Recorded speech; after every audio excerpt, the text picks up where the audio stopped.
नमस्कार, मैं हूं श्वेता सिंह और आप देख रहे हैं आज तक। सबसे पहले हमेशा की तरह, रोज की तरह हम खबरदार की खबरों को खबरदार के ही लेंस से देखते हैं और आपको समझाते हैं। अव्वल ये कि हम आपको क्या क्या दिखा रहे हैं और दूसरा ये कि आप किस नजरिए से उसे देख सकते हैं। कि सबसे बड़ी खबर जो है वो तो चीन से जुड़ी हुई रहती है। जो चीन से जुड़ी हुई खबर हमारे सामने आ रही है उसके अनुसार एलएसी पर जो तनाव चल रहा है, चीन हमेशा की तरह सामने कुछ पीछे कुछ वाली रणनीति पर चल रहा है। जरा सोचिए, चीन के राष्ट्रपति शी जिनपिंग अपनी सेना को युद्ध के लिए तैयार रहने के लिए कहते हैं। भारत में चीन के राजदूत ये कहते हैं कि विवादों को रिश्तों के आड़े नहीं आने देना चाहिए और बातचीत से विवाद को सुलझाना चाहिए। और सैटेलाइट से मिली एक्सक्लूसिव तस्वीरें ये कहती हैं कि चीन लगातार बड़े पैमाने पर सैनिकों को तैनात कर रहा है। आज तक इकलौता न्यूज चैनल है जो एलएसी से रिपोर्टिंग कर रहा है। हमारी नजर चीन की हर हरकत पर है। इस बीच भारत एलएसी पर चीन के साथ मुकाबला करने के लिए तैयार है। कल प्रधानमंत्री नरेंद्र मोदी ने हाई प्रोफाइल मीटिंग में हालात का जायजा लिया था, तो आज थल सेनाध्यक्ष एमएम नरवणे के साथ दिन भर सेना के टॉप कमांडरों का मंथन चलता रहा। इस बीच अमेरिका के राष्ट्रपति डोनाल्ड ट्रंप ने भारत और चीन के बीच मध्यस्थता की पेशकश भी कर दी है। आज हम भारत और चीन के बीच चल रहे तनाव पर कई एक्सक्लूसिव रिपोर्ट्स आपको दिखाएंगे। खबर की पूरी पिक्चर आपको सिर्फ खबरदार में देखने को मिलेगी। लेकिन आज के न्यूज मेकर हैं केंद्रीय कानून मंत्री रविशंकर प्रसाद। वो हमारे साथ बस कुछ मिनटों में जुड़ने वाले हैं और चीन से लेकर लॉकडाउन तक कई महत्वपूर्ण सवालों के जवाब देने वाले हैं। आज की एक अच्छी खबर यह है कि नेपाल ने अपने अवैध नक्शे को ठंडे बस्ते में डाल दिया है। नेपाल ने 18 मई को एक नया नक्शा जारी किया था जिसमें भारत के कालापानी, लिपुलेख और लिम्पियाधुरा को नेपाल ने अपना हिस्सा बताया था। भारत ने इसका कड़ा विरोध किया, जिसके बाद नेपाल में भी इस फैसले पर और चर्चा करने की मांग होने लगी। जब कूटनीतिक और राजनीतिक परिस्थितियां उल्टी दिशा में जाने लगी तो नेपाल ने इसे टालना ही ठीक समझा। लेकिन नेपाल की नीयत ठीक नहीं है। वो दबाव बनाने की रणनीति पर काम कर रहा है। आज तक की टीम ने बॉर्डर के उन इलाकों से रिपोर्टिंग की है जहां नेपाल सड़क बनाकर दबाव डाल रहा है। इसके अलावा चिंताजनक खबर यह है कि देश के सबसे बड़े स्टेट बैंक ऑफ इंडिया ने एफडी यानी फिक्स्ड डिपॉजिट पर ब्याज दरें घटाने का फैसला किया है। बैंक ने हर अवधि की एफडी पर ब्याज दरों में 0.40% की कटौती की है।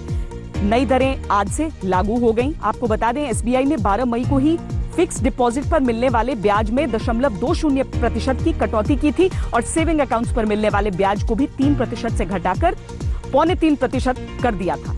और चिंताजनक खबर यह है कि एक साइबर अपराधी ने 4,75,00,000 से ज्यादा भारतीयों का ट्रू कॉलर डेटा हैक करने का दावा किया है। इस अपराधी ने 75,000 रुपए में इस डेटा की सेल इंटरनेट पर लगा दी है। ऑनलाइन इंटेलिजेंस कंपनी साइबल ने यह जानकारी दी है।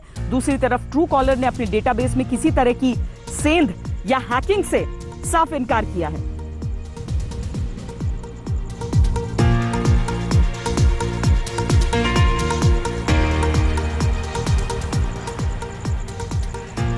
लेकिन सबसे पहले हम बात चीन की ही करेंगे, क्योंकि चीन के साथ जो हमारा गतिरोध है, जो टकराव है, जो वास्तविक नियंत्रण रेखा पर स्थिति है, वो किसी भी तरीके से बदल नहीं रही है। हालांकि केंद्रीय मंत्री रविशंकर प्रसाद ने आज साफ साफ कह दिया कि भारत को आंखें नहीं दिखा सकता है कोई भी देश हो चाहे सामने। लेकिन उसके बावजूद परिस्थितियां कैसी हैं वो भी हम आपको बताते हैं, क्योंकि सैटेलाइट इमेजेस के जरिए जो सारी चीज हमारे सामने आती है, जो चीन के वहां पर हलचल से जो तस्वीर हमारे सामने आती है वो बिल्कुल अलग है। आज तक लगातार लाइन ऑफ एक्चुअल कंट्रोल से रिपोर्टिंग भी कर रहा है। हम उसके जरिए आपको दिखा रहे हैं कि वहां पर परिस्थितियां कैसी बनी हुई हैं, भारत का स्टैंड क्या है, भारत किस तरीके से आगे बढ़ रहा है इस मामले में। क्योंकि चीन को तो वहां के राष्ट्रपति शी जिनपिंग ने साफ साफ कह दिया है कि किसी बड़ी सैन्य कार्रवाई के लिए तैयार रहना है। हो सकता है वो युद्ध की तरफ ही इशारा कर रहे हो, लेकिन भारत में स्पष्ट संदेश है। भारत में साफ तौर पर यह कहा गया है कि संयम के साथ लेकिन बने रहना है वहां पर। चीनी जो सैनिक हैं उसके बराबर भारतीय सैनिकों की तैनाती बुधवार को हुई। प्रधानमंत्री, रक्षा मंत्री की उच्च स्तरीय बैठकें जो चल रही हैं। चीन ने अपनी आधिकारिक प्रतिक्रिया में भारत से सरहद पर हालात स्थिर होने का दावा किया है और कहा है इसे नियंत्रित किया जा सकता है। और इस सब के बीच में कूद पड़े हैं डोनाल्ड ट्रंप, जो कह रहे हैं मध्यस्थता करना चाहते हैं। जाहिर तौर पर चीन ने भारत के साथ सरहद पर तनाव को बढ़ाया है तो ये कोरोना जैसे मसलों पर खुद पर पड़ रहे अंतर्राष्ट्रीय दबाव से ध्यान भटकाने की कोशिश हो सकती है। लद्दाख में एलएसी पर पहुंचे आज तक की ग्राउंड रिपोर्ट में सामने आया है कि सरहद पर चीनी सैनिकों की तैनाती का असर वहां के माहौल पर पड़ रहा है।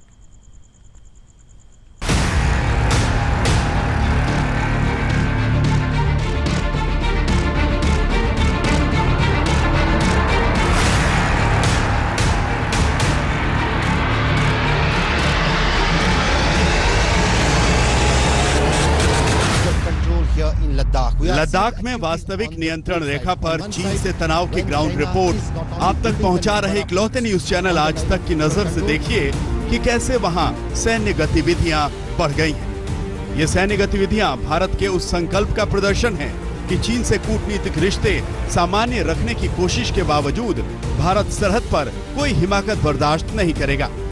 सीमा पर चीनी हरकतों पर उच्च स्तरीय बैठकें पीएमओ और रक्षा मंत्रालय के स्तर पर हो चुकी हैं। बुधवार से शुरू हुई सेना के टॉप कमांडर्स की 3 दिनों की कॉन्फ्रेंस में भी चीन से तनाव पर रक्षा तैयारियों को आंका जा सकता है और इसीलिए भारत का संकेत भी साफ हो चुका है कि ये 2020 है, अब 1962 का भारत नहीं है। नरेंद्र मोदी के भारत को कोई भी आंख नहीं दिखा सकता। फिर कहूंगा, नरेंद्र मोदी जी के भारत को कोई आंख नहीं दिखा सकता।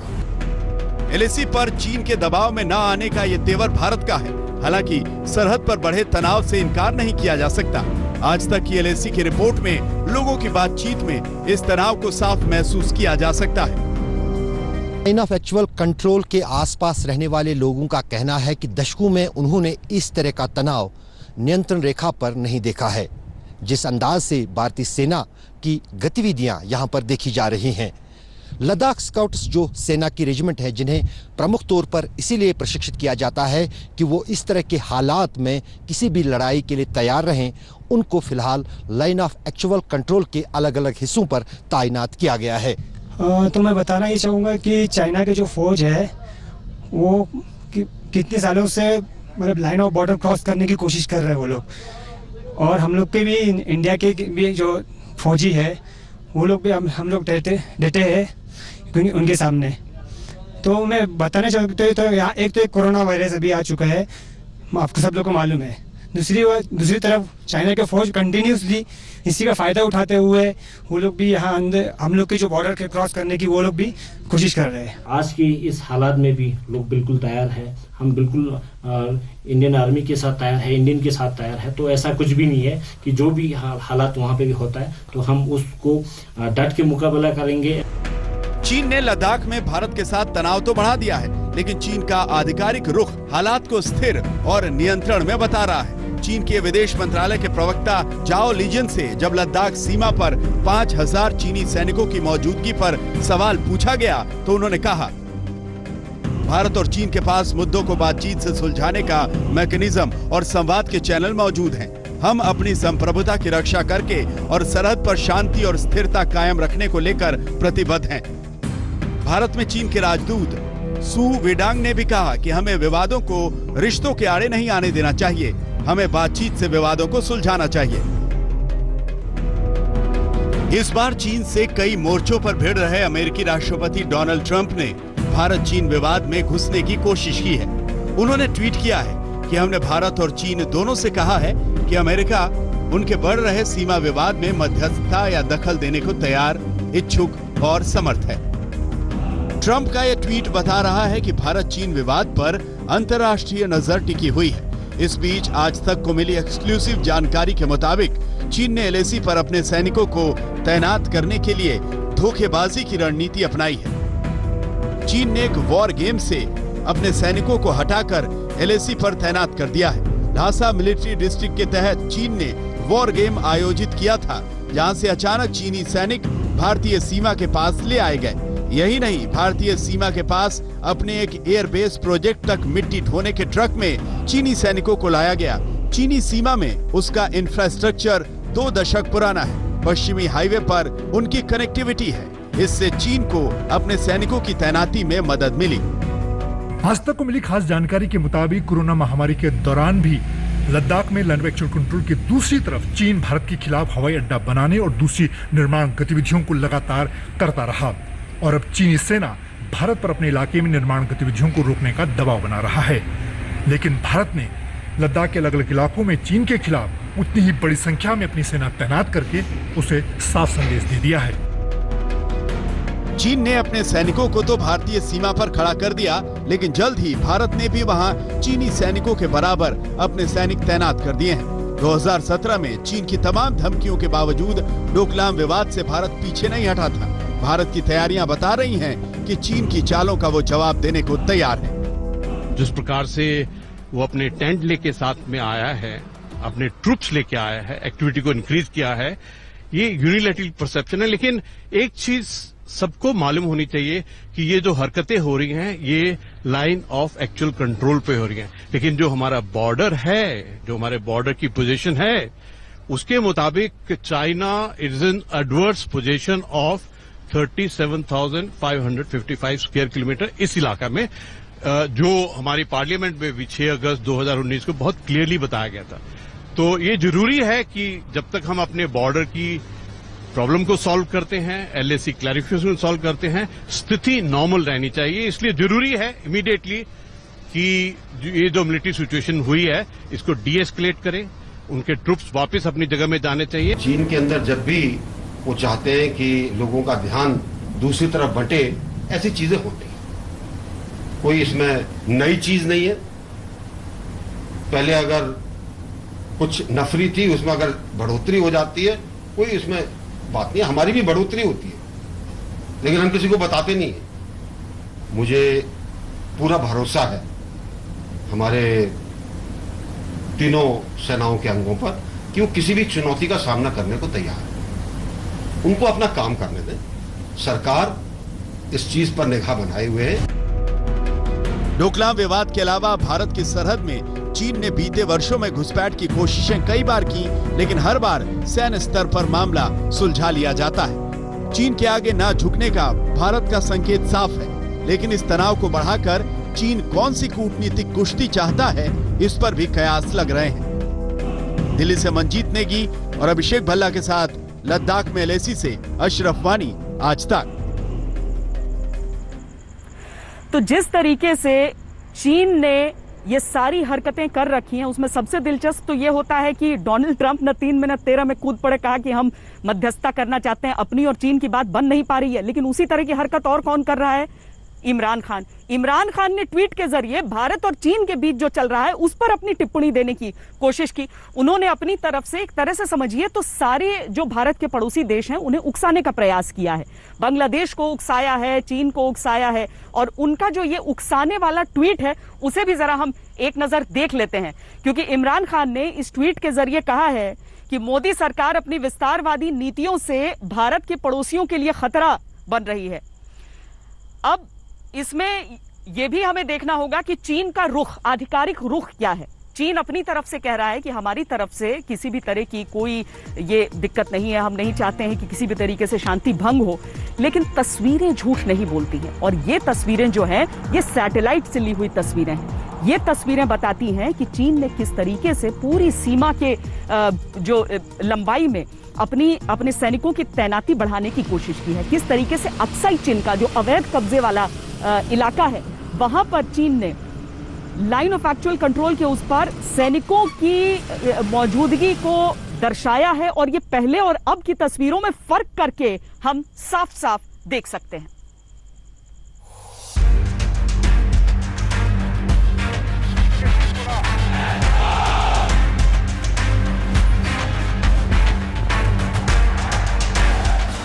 युद्ध की तैयारी करो, राष्ट्र की संप्रभुता और रणनीतिक स्थिरता के लिए यह जरूरी है। व्यापक रूप से सैनिकों की ट्रेनिंग करवाओ। चीन के राष्ट्रपति शी जिनपिंग ने बीजिंग में नेशनल पीपुल्स कांग्रेस में बाकायदा सैन्य अधिकारियों के साथ बैठक में यही संदेश दिया है। जिनपिंग का यह बयान बहुत गहरे कूटनीतिक तनाव और दबाव के बीच आया है। चीन ने इस समय कई मोर्चे एक साथ खोल रखे हैं। अमेरिका उससे कोरोना की कीमत वसूलना चाहता है। ताइवान के विद्रोही तेवर चीन को परेशान कर रहे हैं। चीन हांगकांग की आजादी वाले पर कतरने की कोशिश कर रहा है, और एलएसी पर भारत के साथ टकराव बढ़ता जा रहा है। जाहिर है ऐसे मौके पर शी जिनपिंग युद्ध के हुंकार के अलावा और कर भी क्या सकते हैं। आज शी जिनपिंग के तेवरों के नए सैटेलाइट सबूत भी सामने आ गए हैं।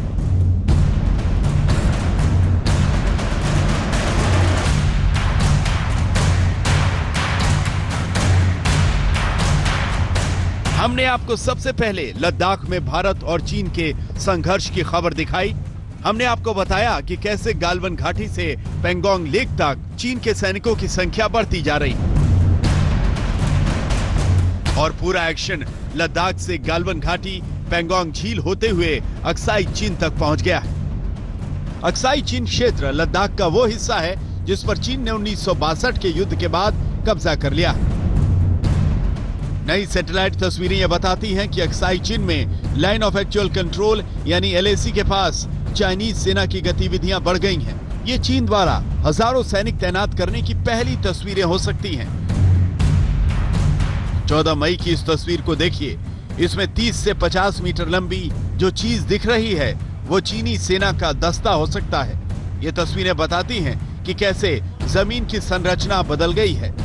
ऐसा तब होता है जब बहुत बड़े पैमाने पर मूवमेंट होती है। जो रोड आप देख रहे हैं वो नजदीकी बॉर्डर से सिर्फ 2 किलोमीटर की दूरी पर है। ये रोड चीन ने 2018 में बनाई थी।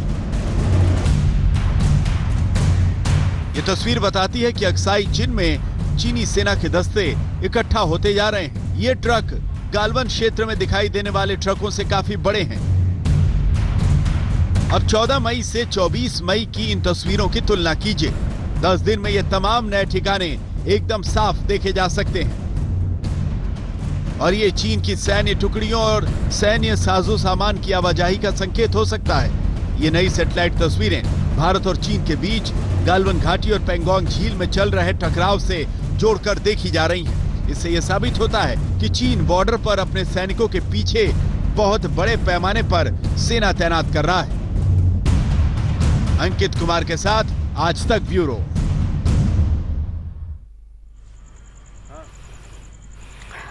तो चीन क्या क्या करता है, चीन क्यों करता है, ये चीजें शायद सिर्फ चीन ही समझता है। सेना को आखिरी मोर्चे पर भेजा जाता है, यानी कि जब स्थिति नियंत्रण से बिल्कुल बाहर हो जाती है। लेकिन 12 महीने 24 घंटे जो फोर्स सामना करती है चीन का उस लाइन ऑफ एक्चुअल कंट्रोल पर, वो है ITBP। ITBP के पूर्व IG से मैंने बातचीत की और जाना कि क्या होता है इन मीटिंग्स में जब मैप एक्सचेंज किए जाते हैं, क्या होता है जब पेट्रोलिंग में हो जाती है हाथापाई। सुनिए उन्होंने क्या क्या कहा है। चाइना के साथ बॉर्डर पर हम गोलियों से जवाब नहीं दे सकते हैं, अनलाइक पाकिस्तान बॉर्डर। तो यहाँ पर सिर्फ मतलब जो हाथापाई जो होती है उसी तरीके से आप पुशबैक कर सकते हैं किसी को भी, अगर चाइना ज्यादा आगे आता है। ITBP क्योंकि आपका अनुभव काफी रहा है उस पूरे क्षेत्र में, किस तरह से चीन आगे आता है? क्या आप लोग को पेट्रोलिंग करते हुए अंदेशा होने लगता है? ऐसा कितना सामान्य है ये रेगुलर फीचर है। हम लोगों का आमना सामना, पेट्रोलिंग का आमना सामना होना बड़ा रेगुलर फीचर है और उसकी हम रिपोर्टिंग रेगुलर देते हैं। कुछ एरियाज ऐसे हैं जिसमें कि वो हमेशा जो है आते हैं, इधर से हम जाते हैं, वो उधर पोजीशन ले लेते हैं, इस तरफ हम पोजीशन लेते हैं अपने एरिया में, क्योंकि वहां का जो परसेप्शन है, जो लाइन ऑफ एक्चुअल कंट्रोल का, उसका परसेप्शन जो है वो बिल्कुल अलग है। हम कुछ और सोचते हैं कि हमारी लाइन उस पॉइंट से उस पॉइंट तक है, वो सोचते हैं कि उनकी लाइन परसेप्शन के हिसाब से इस पॉइंट से इस पॉइंट तक लाइन है, तो वो वहां तक आने की कोशिश करते हैं, हम उनको वहां पर नहीं आने देते, उनको जहां हमारा एरिया है वहां तक रोकने की कोशिश करते हैं और सामने एक दूसरे के सामने खड़े हो जाते हैं। ITBP has made a banner about 25-30 years back कि this is our territory, China's we maintain friendly relations और आप अपने इलाके में चले जाइए। It is written in Chinese, Hindi and English और उस बैनर को हम दिखाते हैं और उसके साथ हम अपनी फोर्स को आगे बढ़ाते हैं ताकि वो वहां रुके और हम भी अपने उसमें एरिया में उनको ना आने दें। 3 जगह ऐसी हैं इंडो चाइना बॉर्डर पर जहां पर के बॉर्डर पर्सनल मीटिंग होती है, हर महीने होती है। एक बार चाइना कंडक्ट करता है, एक बार हम करते हैं और उसमें जो पूरे महीने के हमारे आपस के जो डिफरेंट परसेप्शन के हिसाब से वायलेशंस हैं उनको रिकॉर्ड करके उनको बताते हैं कि आपने इस इलाके में इतने बजे से इतने बजे तक वायलेट किया, और हमने इसको जो है रोकने की कोशिश की। वो भी उसी चीज को कहते हैं कि आपने इस इलाके में किया, हम सही थे आप गलत हैं, हम कहते हैं हम सही थे आप गलत हैं, और उसी पर जो है वो मीटिंग खत्म हो जाती है। आपका अपना अनुभव क्या कहता है, जितना आपने चीन को स्टडी किया है, जितना अपने इतिहास को, जितना उस पूरे इलाके में सर्व किया है, चीन इस समय क्या वाकई एक वॉर चाहता है या सिर्फ गीदड़ भभकी दे रहा है? नहीं, चाइना वॉर नहीं चाहता, क्योंकि आज की तारीख में कोई फुल फ्लैश वार नहीं लेना चाहता। आज की सिचुएशन वर्ल्ड ओवर किसी भी कंट्री के साथ ये है, कोई आदमी फुल फ्लैश वार नहीं ले सकता। ओनली थिंग इज कि वो पर्टिकुलर एरिया में जो उसका एरिया ऑफ इंटरेस्ट है उसको कैप्चर करने के लिए, उसको लेने के लिए एरिया स्पेसिफिक में जो है वो अपने फाइटिंग उसके लिए वो रहता है और वो करने की कोशिश कर सकता है। मैं ये नहीं कहता नहीं कर सकता, क्योंकि चाइना का माइंड पढ़ना इट इज एक्सट्रीमली डिफिकल्ट, क्योंकि वो जो बोलता है वो करता नहीं है, जो करता है वो दिखाता नहीं है, और जो दिखाता है वो होता नहीं है। That's a fact. उनके बारे में ये कहा जाता है कि वो सोचते कुछ है, करते कुछ है, दिखाते कुछ है, और जब वो सोचते हैं तो आज से 100 साल के बाद की सोचते हैं, आज की नहीं सोचते। ये मैंने एक छोटा सा एक्सपीरियंस मैं आपको बताना चाहूंगा। I had gone in one of the delegation, और वहां पर जो है LAC मार्किंग वगैरह के बारे में बात थी। हमने मैप दिखाए, उन्होंने भी अपने मैप दिखाए।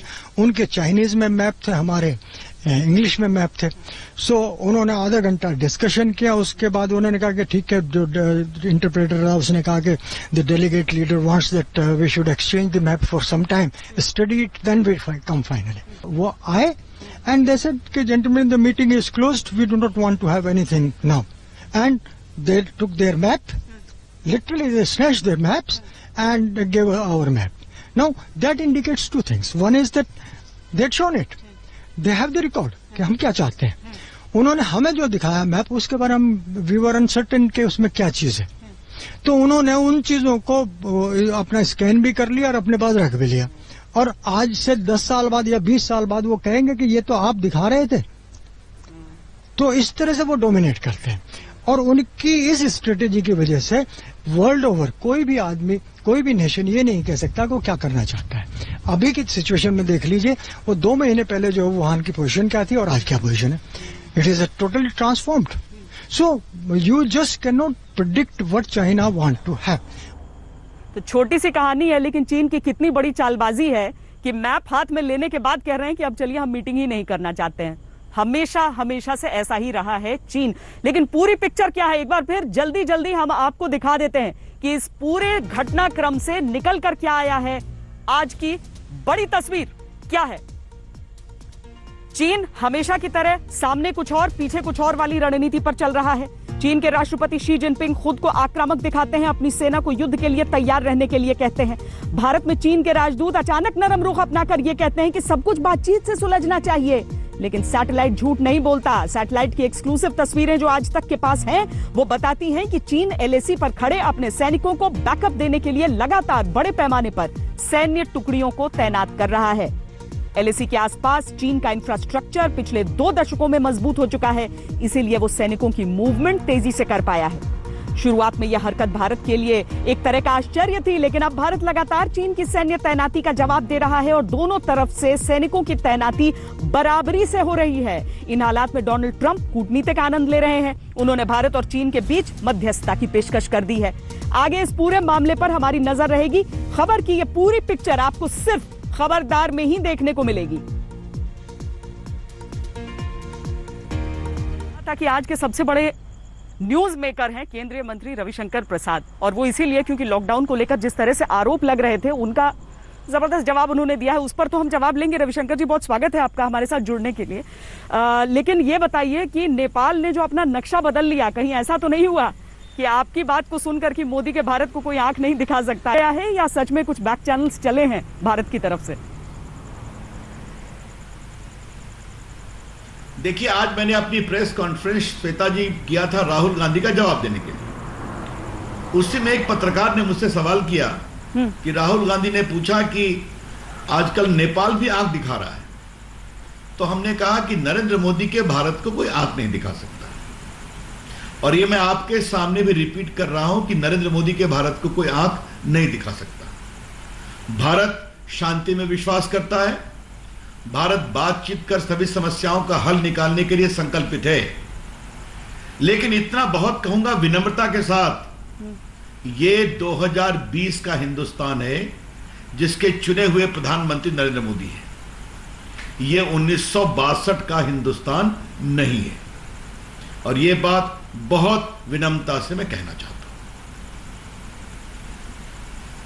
लेकिन चीन को लेकर टकराव की स्थिति तो बनी ही हुई है। हम देख रहे हैं किस तरीके से बार बार वो अपनी तरफ से उकसाने की पूरी कोशिश में लगा है। देखिए, जहां तक चीन का सवाल है, इसमें दोनों प्रकार से विदेश नीति का संचालन करने वाले लोग अपनी बातचीत का रास्ता करेंगे, डिप्लोमेटिक चैनल काम करेगा। अगर कोई दबाने की कोशिश करेगा तो सेना अपना काम करेगी। तो ये अपना काम चल रहा है, उसकी चर्चा करने की आवश्यकता नहीं है आपके टीवी चैनल पर। लेकिन राहुल गांधी अगर इस तरह की बातें करेंगे तो वो मुख्य मुद्दा जिसको लेकर हम आपसे आज बातचीत करना चाहते हैं वो ये कि अगर राहुल गांधी की तरफ से सवाल उठाए गए तो क्या वो लॉकडाउन पर सवाल नहीं उठा सकते? क्या लॉकडाउन को क्रिटिसाइज करना या सरकार के तरीके को क्रिटिसाइज करना इस समय उसकी इजाजत नहीं है? देखिए, उनका पूरा अधिकार है और उन्होंने अपने अधिकार का प्रयोग किया, और मैंने सरकार की ओर से लोकतांत्रिक अधिकारों का प्रयोग करके उनका जवाब दिया। उन्होंने पूछा लॉकडाउन से फायदा क्या हुआ है? फायदा हुआ है ये, श्वेता जी, आपका चैनल सबसे तेज है, तो चीन की आबादी को निकाल दें, क्योंकि उसको लेकर काफी सवाल हो रहे हैं। तो आपके दर्शकों को यह बताना जरूरी है कि दुनिया के 15 देश, America, England, Spain, France, Germany, Italy और रशिया से लेकर बाकी जहां कोरोना है, उनकी पूरी आबादी है 142 करोड़। भारत की आबादी है 137 करोड़। इन 142 करोड़ के देशों में जो 15 देश हैं, वहां कोरोना से कितने लोग मरे हैं? 3,43,562। मैं रिपीट करता हूं, 3,43,562। और भारत की आबादी 137 करोड़। कितने लोग मरे हैं? 4,345। और कितने ठीक हुए हैं? 64,239। और टोटल 1,47,000 लोगों को मैं कल शाम का आपको आंकड़ा दे रहा हूं। यही है लॉकडाउन की सफलता, क्योंकि मैंने कहा था कि जब कोई दवा नहीं है तो एक दुआ है भगवान की, और दूसरा लॉकडाउन है। हाँ। और हमें गर्व है कि हमारे प्रधानमंत्री जी ने हिम्मत दिखाई, साहस दिखाया, और इतना बड़ा देश उनके पीछे खड़ा हुआ। तो ये सफल। और एक बात और कहूंगा श्वेता जी, बहुत जरूरी है बताना, अगर राहुल गांधी लॉकडाउन को इतना पसंद नहीं करते तो हमसे सवाल पूछने के पहले उनके मुख्यमंत्री उनकी बात क्यों नहीं मानते? पंजाब के मुख्यमंत्री ने मुख्यमंत्रियों के संबंध के पहले लॉकडाउन कर दिया, कर्फ्यू लगा दिया। राजस्थान ने कर दिया, महाराष्ट्र ने कर दिया। तो अगर उनकी सरकार के लोग, उनके मुख्यमंत्री उनकी बात नहीं मानते हैं, तो इसका मतलब यही है ना कि राहुल गांधी की बात को उनके मुख्यमंत्री भी गंभीरता से नहीं लेते हैं। अरे भैया राहुल गांधी, पहले अपने मुख्यमंत्री से लॉकडाउन हटवा दो, बिल्कुल ये हल नहीं है तो फिर देश के संभाल करो। यही तो मैंने कहा था। तो पर जो कांग्रेस शासित राज्य हैं वहां पर जिस तरीके से कोरोना को हैंडल किया गया, क्योंकि शुरुआत में तो राहुल गांधी ने नकार दिया, महाराष्ट्र में डिसीजन मेकिंग में से नहीं है, तो उन राज्यों में जिस तरीके से हैंडल हुआ है उसे आप राहुल गांधी की उपलब्धि के तौर पर देख रहे हैं या नहीं देख रहे हैं इस समय? देखिए, राहुल गांधी की माता जी ने उनके बारे में कहा था कि वो जो राजस्थान का एक क्षेत्र है भिलवाड़ा, वहां राहुल गांधी की सलाह पर कंट्रोल हुआ। तो वहां के जो एक सरपंच हैं, गुज्जर नाम है उसका, पूरा नाम भूल रहा हूं मैं, उसने ट्वीट करके कहा कि ये गलत है, ये यहाँ की जनता के मेहनत की विजय है। मैं आपसे मैं 2-3 बातें कहना चाहता हूं। ये बहुत बड़ा अभिशाप है ना, इस समय देश को एक स्वर में बोलना है या नहीं बोलना है, मुझे बताइए। पूरा देश एक स्वर में बोल रहा है। राहुल गांधी ने 21 मार्च को ही कहा कि ताली बजाने से क्या होगा, बाकी व्यवस्था करिए। तो डॉक्टर के लिए, नर्सेस के लिए, एम्बुलेंस ड्राइवर के लिए, पुलिस वालों के लिए, आप मीडिया के लोगों के लिए अगर प्रधानमंत्री ने कहा ताली बजाएं उनका संकल्प बढ़ाएं, तो राहुल गांधी को उससे परेशानी है। फिर दिया जलाया, मुझे याद है कि आपने नोएडा में जाकर करके वहां के फ्लैट के लोगों को जो टॉर्च और दिया जलाए थे, उसका बहुत ही प्रस्तुतिकरण आपने स्वयं किया था। राहुल गांधी को उससे ही परेशानी है कि दिया जलाने से क्या होता है, जबकि गरीब अमीर सभी दीपक लेके खड़े थे। और तो और उन्होंने कह दिया कि वायनाड में, जो उनकी कॉन्स्टिट्यूएंसी है केरल में, उसने बहुत बढ़िया काम किया है और केंद्रीय स्वास्थ्य विभाग ने तारीफ की है। जबकि केंद्रीय स्वास्थ्य विभाग ने कहा कि केरला के जो 7 डेंजरस जोन हैं उसमें वायनाड भी है।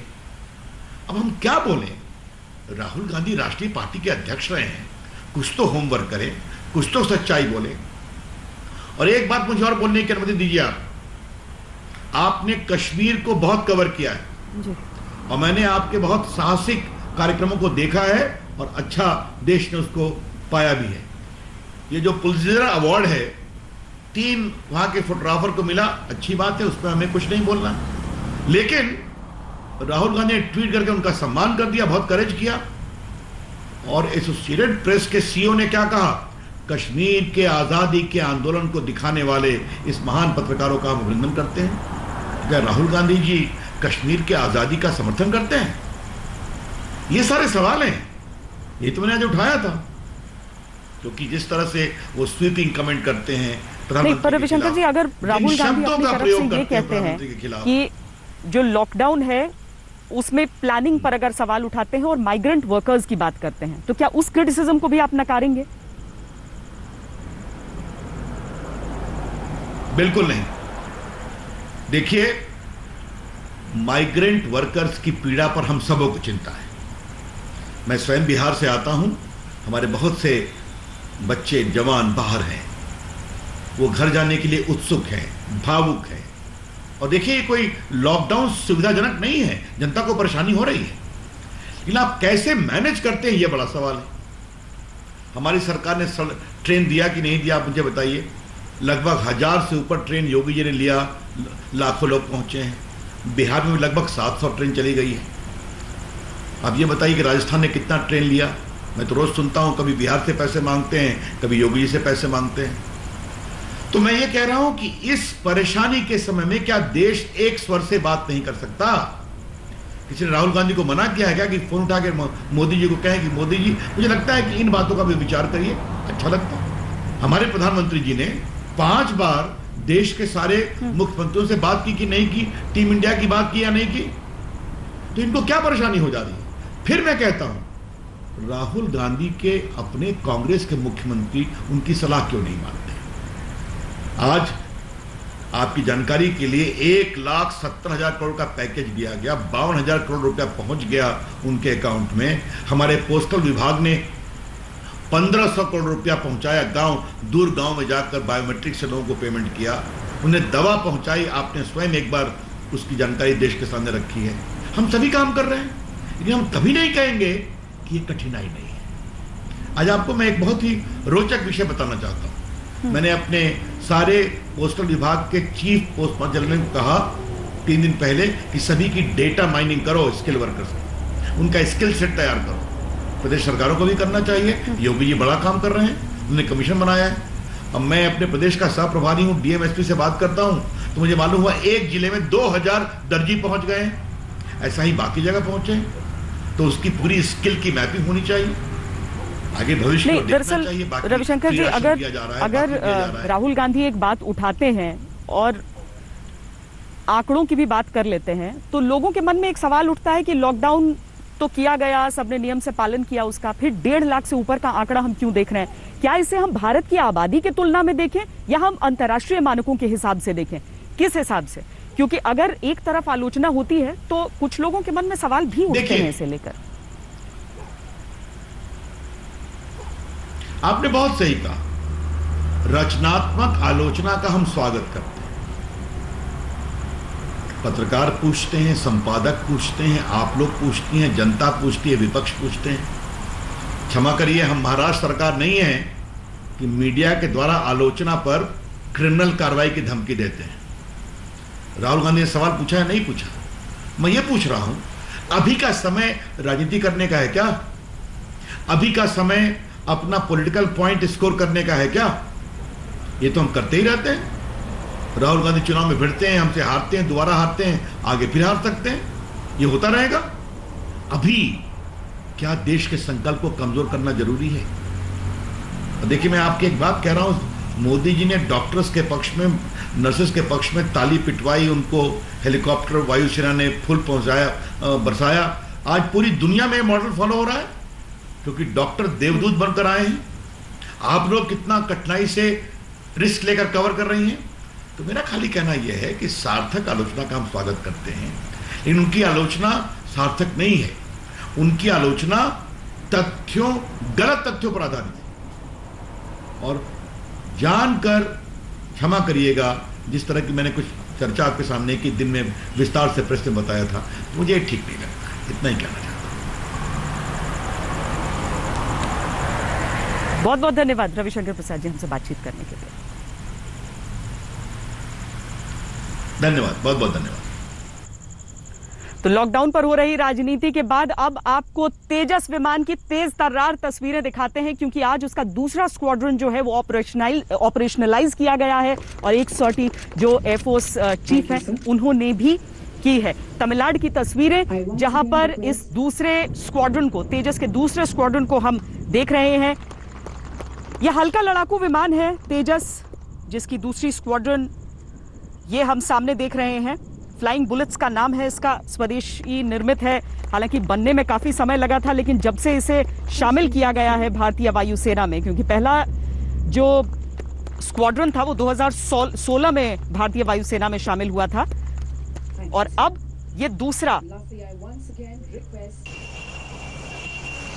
हर एक स्क्वाड्रन में 18 फाइटर जेट्स होते हैं।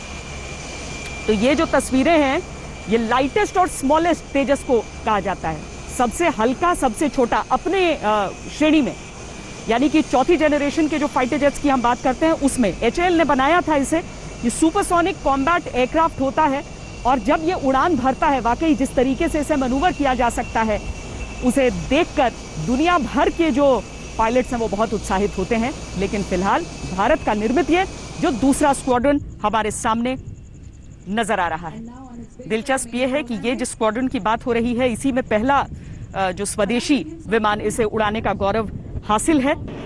ये नंबर 18 स्क्वाड्रन, जिसे 1965 में जिसका गठन हुआ था, तीव्र और निर्भय इसका आदर्श वाक्य, और अब बिल्कुल तीव्र और निर्भय तेजस के साथ ये स्क्वाड्रन 18। पहले ये मिग्स 27 उड़ाया करता था ये स्क्वाड्रन, लेकिन उसके बाद जब मिग 27 का बेड़ा हटा तो उसके साथ ही इसकी जिम्मेदारी हटी। लेकिन अब तेजस के साथ एक बार फिर एक्शन में।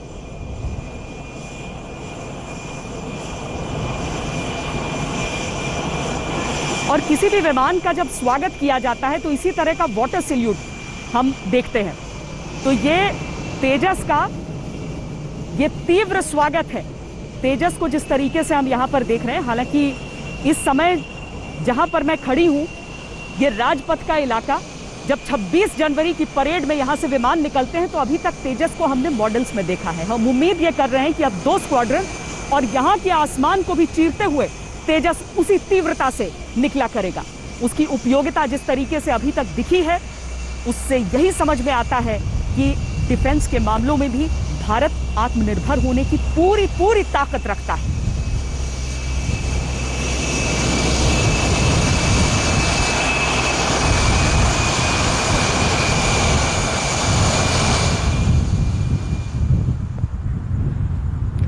भारत की सबसे बड़ी शक्ति यह है कि हमारे पास ये सारी चीजें, सारा साजो सामान, सब कुछ रहता है, लेकिन उसके बावजूद संयम रहता है। अब नेपाल की तरफ से जो किया गया, उसमें भारत ने एक बार भी धमकी नहीं दी। ये नहीं कहा कि कैसे कर सकते हो, ये कहा कि दोनों को मिल बैठकर सोचना चाहिए। और नतीजा देखिए कि नेपाल की तरफ से जो एक नक्शा वहां के प्रधानमंत्री पास करवाना चाहते थे, 10 वोट उन्हें कम ही पड़ गए। उन्हें वो वोट नहीं मिल पाए जिसकी जरूरत थी उस नक्शे में संशोधन के लिए। यानी चीन की जो पूरी की पूरी प्लानिंग पीछे नजर आ रही थी नेपाल को उकसाने की, वो पूरी तरह से अब ध्वस्त हो चुकी है।